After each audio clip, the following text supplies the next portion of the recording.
Ma'am आपकी voice नहीं आ रही। यस मैम, मैम नहीं आ रही। मैम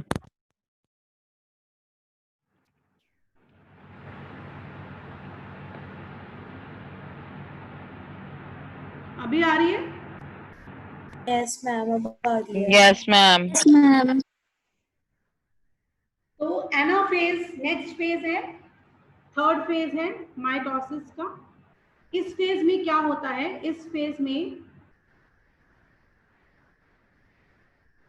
अगर हम देखेंगे इस सेल को, तो अब जो क्रोमोसोम्स थे वो स्प्लिट हो जाते हैं इनटू क्रोमेटिड्स। ठीक है, ये इस तरह से क्रोमोसोम होता है, एक पूरा, ये एक क्रोमेटिड, ये दूसरा क्रोमेटिड। अब ये क्रोमेटिड जो है वो स्प्लिट हो जाते हैं, इस तरह से सिंगल सिंगल बन जाते हैं। ये सारा प्रोसेस अभी कहाँ पर हो रहा है? ये सारा प्रोसेस हो रहा है जब ये क्रोमोसोम्स ने अपने आप को काइनेटोकोर के थ्रू किस में अटैच किया हुआ है? To the spindle apparatus. तो यहाँ पर सेंटर में क्रोमोसोम्स थे, अब ये स्प्लिट होने लग गए इनटू क्रोमेटिड्स।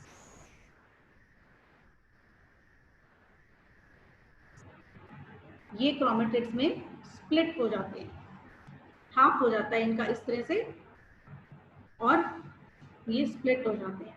अब हाफ जो क्रोमेटिड्स थे वो एक पोल की तरफ, एक सेंट्रियोल की तरफ मूव करते हैं, और बाकी के हाफ क्रोमेटिड्स दूसरे सेंट्रियोल की ओर मूव करते हैं, इस तरह से। सेल बड़ा नहीं हुआ है, मैं सिर्फ आपको डायग्राम बड़ा बना के दिखा रही हूँ ताकि ये बात क्लियर हो जाए।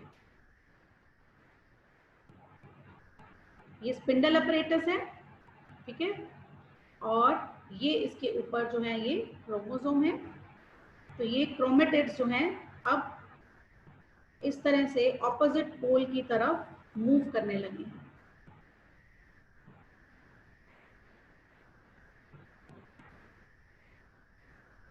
ठीक है, हमने दो क्रोमोसोम लेके चले थे, तो दो क्रोमेटिड्स ऊपर, दो क्रोमेटिड्स नीचे।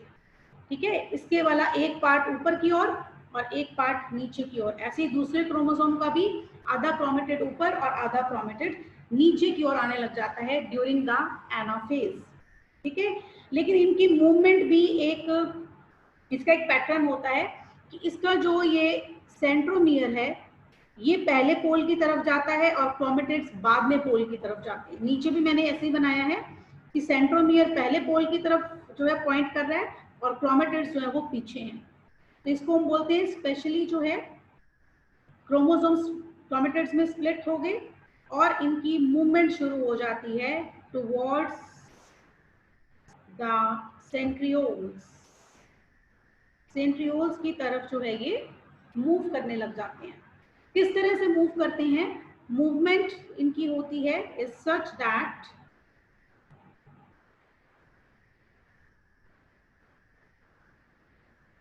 Centromere moves ahead. सेंट्रोमियर जो है वो आगे की ओर चलता है, मूव्स अहेड,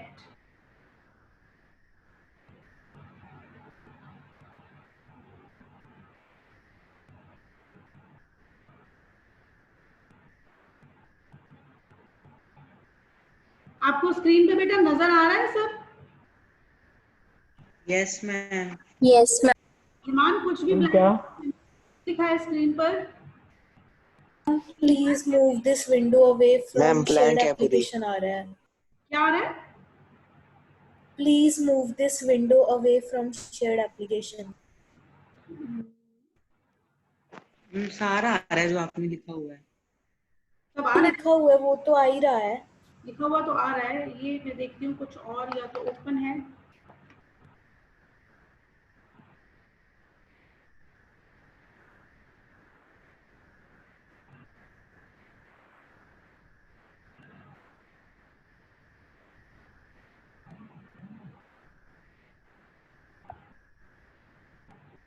पता नहीं क्यों आ रहा है, मैंने बाकी एप्लीकेशंस बंद भी कर दी हैं तो भी आ रहा है। चलो कोई बात नहीं, बाकी जो लिखा हुआ है वो तो दिख रहा है। Yes ma'am. Yes ma'am. जो लिखा हुआ है that is to be concerned of. तो ये लिखा हुआ है, इस पे ध्यान मत दो, अपने काम की ध्यान पे अर्जुन बन जाओ, मछली की आंख पे ध्यान रखो, ठीक है? मछली की आंख ओके मैम। और ये सेल, ठीक है? Movement is such that centromere moves ahead, centromere पहले मूव करता है and chromatids lag behind. Chromatids जो है वो पीछे की ओर रह जाते हैं और सेंट्रोमियर पहले पहुंच जाता है टुवर्ड्स द ऑपोजिट पोल्स, जहां पर की सेंट्रियोल्स लगे हुए हैं, ठीक है? This all happens in anaphase. और फिर आती है last phase, that is telophase.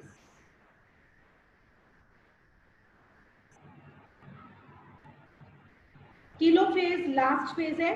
Telophase में अब क्या होता है कि जो ये क्रोमोसोम्स हैं अब ये ऑपोजिट पोल की तरफ पहुंच गए हैं।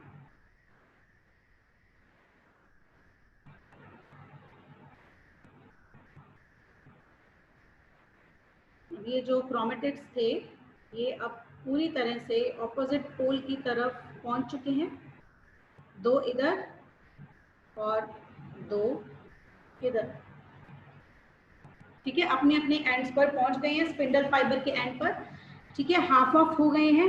अब धीरे धीरे क्या होता है, न्यूक्लियर एनवेलप जो है इनके अराउंड डेवलप होने लग जाता है, एक पोल की तरफ ऊपर की ओर और नीचे की पोल की तरफ दूसरा न्यूक्लियर एनवेलप अपीयर होने लग जाता है। जो पहले प्रोफेज में डिसअपीयर हुआ था ये अब अपीयर होने लग जाता है। अब एक नहीं दो दो न्यूक्लियर एनवेलप जो है वो बन जाते हैं, न्यूक्लियर मेम्ब्रेन्स दो दो आ जाती हैं, और इसके अलावा इसके अंदर अपना न्यूक्लियोलस, इसके अंदर अपना न्यूक्लियोलस, इसके अंदर अपना गोल्जी अपरेटस, इसके अंदर अपना गोल्जी अपरेटस, एंडोप्लाज्मिक रेटिकुलम, सभी ऑर्गेनेलिस अपनी जो है इसके अंदर अपीयर होने लग जाती है, ठीक है? अब ये सेल हमें फाइनली कैसा दिखेगा, ये सेल हमें कुछ इस तरह से दिखता है।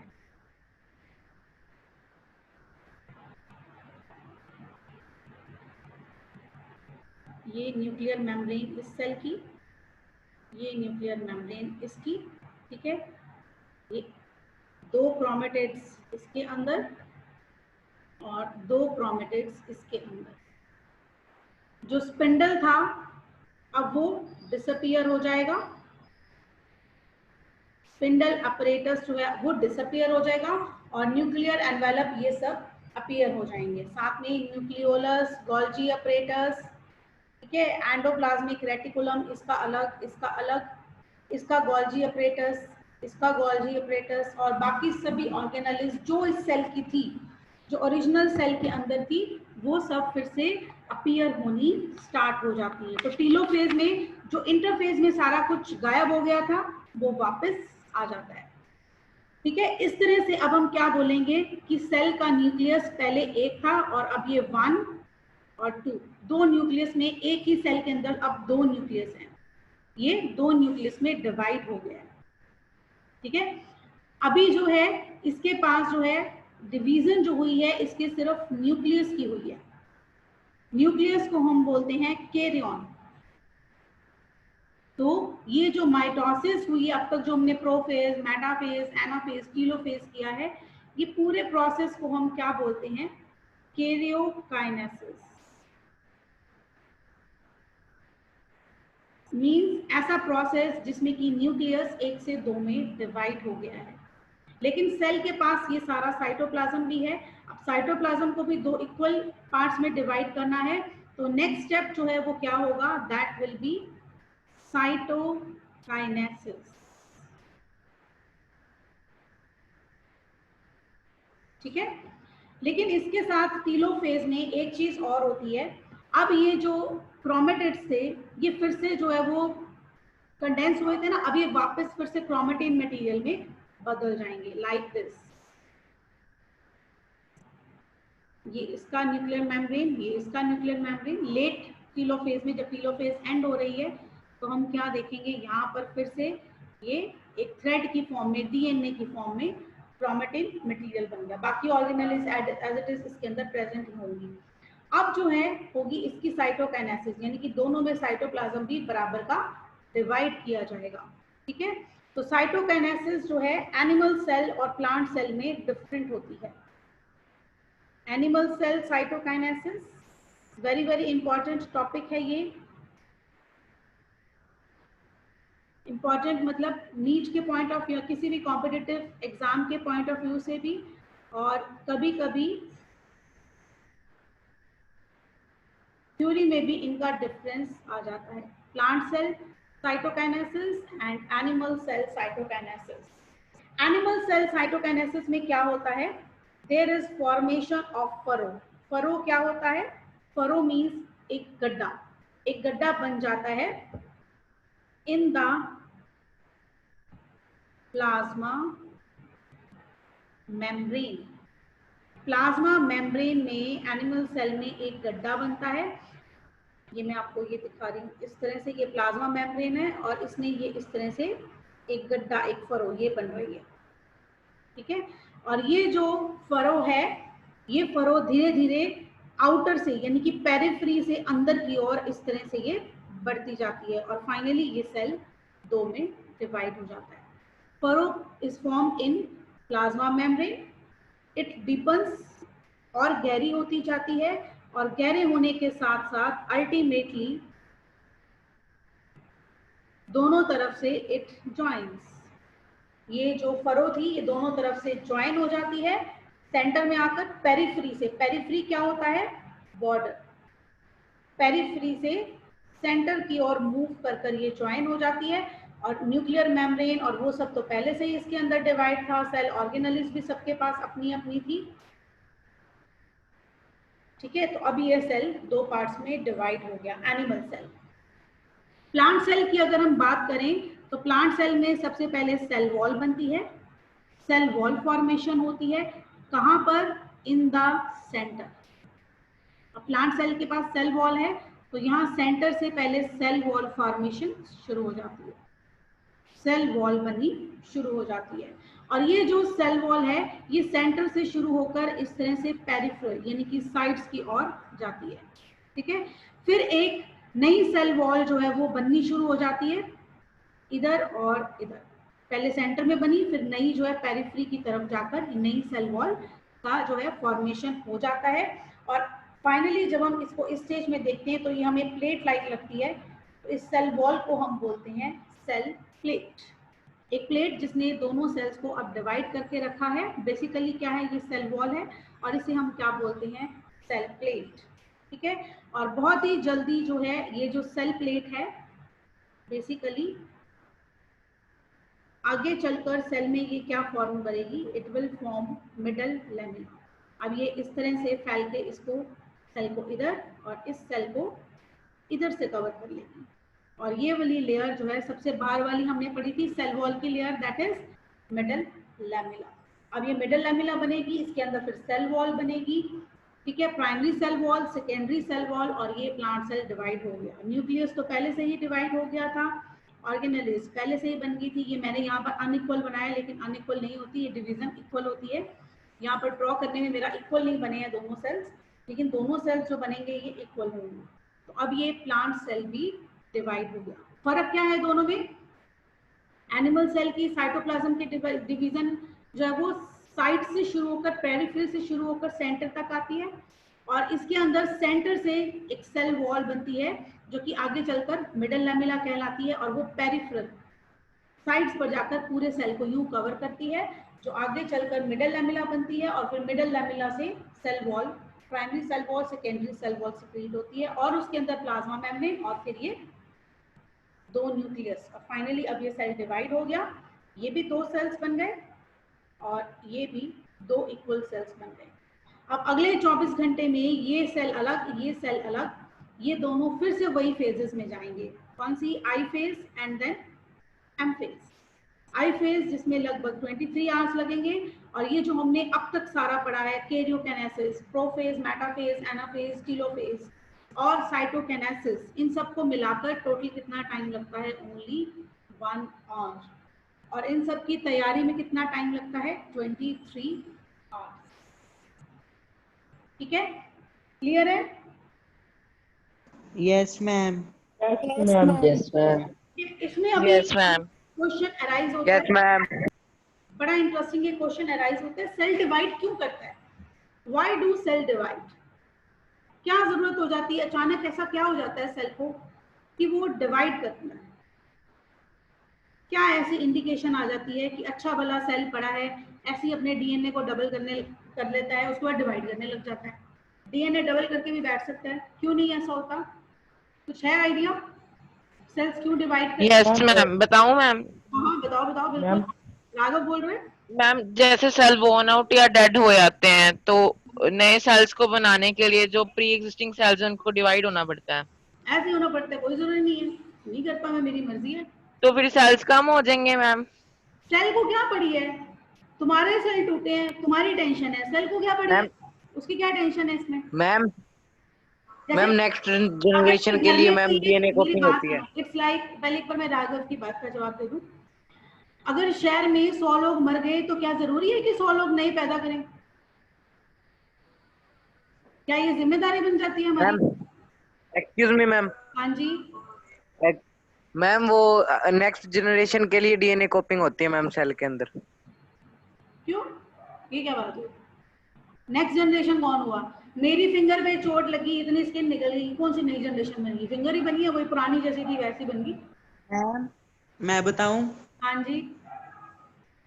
मैम, अगर सेल्स डिवाइड ही नहीं होंगे तो नए सेल ही नहीं बनेंगे, और नए सेल से तो ऑर्गन बनता है, टिश्यू सेल बनता कहते है, हैं तो मेरी क्या ऑर्गेनिक। जिम्मेदारी है?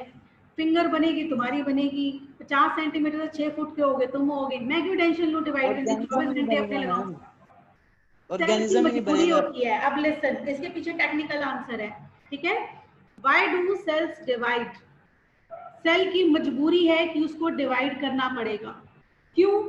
क्योंकि जो डीएनए है वो रेप्लिकेट करता है, वो सेल की नहीं सुनता।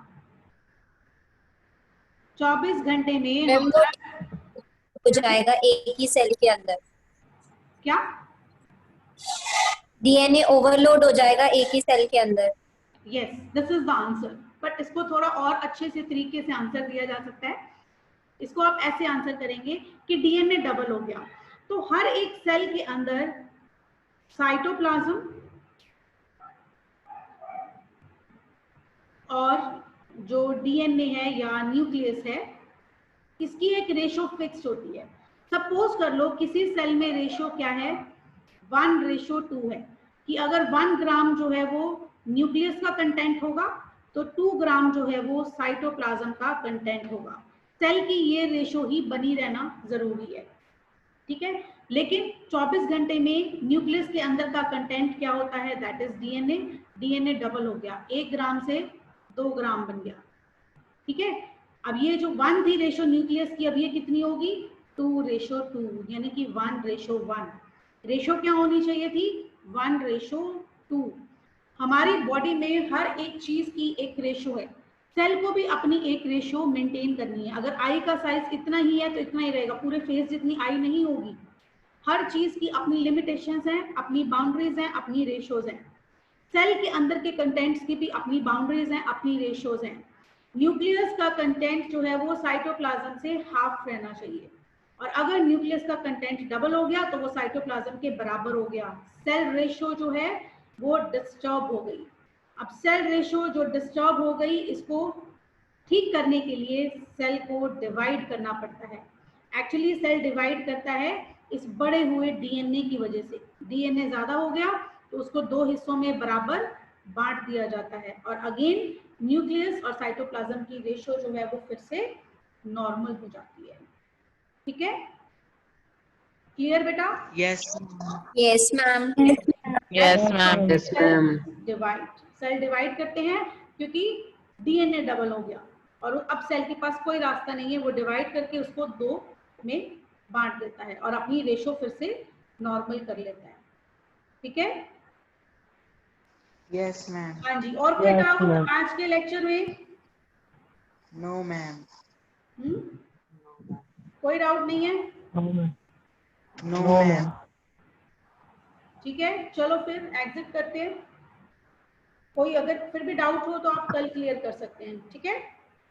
Okay, bye bye for now. Thank you ma'am. हम डाउट ग्रुप में पूछ सकते हैं। आप बेटर है कल क्लास में पूछ लेना, फेस टू फेस इस तरह से अच्छे से हो जाते हैं डाउट। और उससे क्या फायदा ओके होता है, मैम। जो आपका डाउट है वो हो सकता है किसी और के मन में ना उठा हो, उसको भी वो कंसेप्ट क्लियर हो जाता है। अगर सबके सामने डाउट Yes, पूछे ma'am. तो अच्छा रहता है। ठीक है, Okay, ma'am. सबके सामने पूछो और अच्छा रहेगा। ठीक है, okay then, bye for now. Bye ma'am. Thank you.